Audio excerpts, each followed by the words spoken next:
Hey guys, NA calibration, really basic, still in Gen 3 intakes, fast attention scat back, that's all it's got.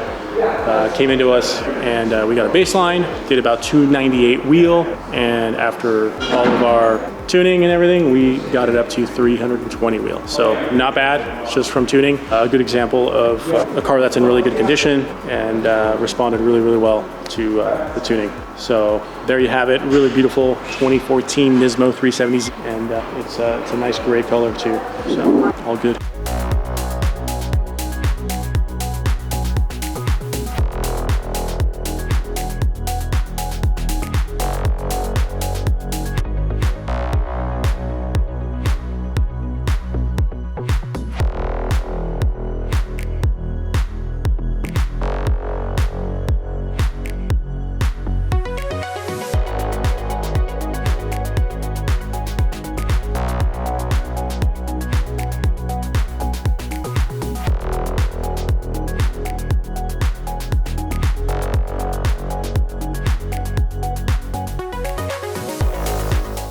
What's going on, guys?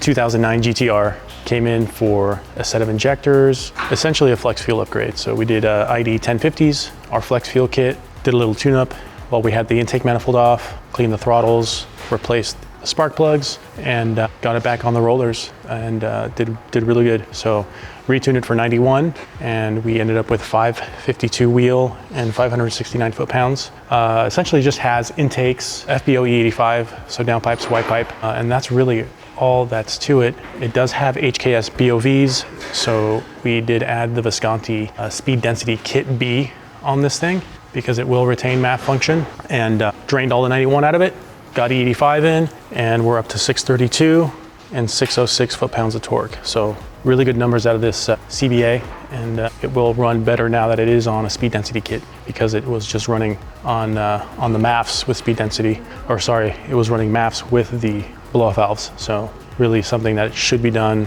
when you do convert these over to a blow-off valve is to have them go to speed density. So we've gone ahead and done that today. So all is good.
Hey guys, 2020 Nismo 370z. Previous tune that we've done on this thing, it's in for some checkups. Strictly a race car, road race. Doesn't get driven too often, so there were a few little issues we encountered on the dyno, just checking things out again. This does have the Radium FHST, the fuel hanger surge tank setup, and what we noticed was it was struggling to have enough fuel. So, you know, the tune doesn't change over time. Things that can change, of course, are anything mechanical. So the injector flow, if it sits on E85 a lot, that can all contribute to the tune changing.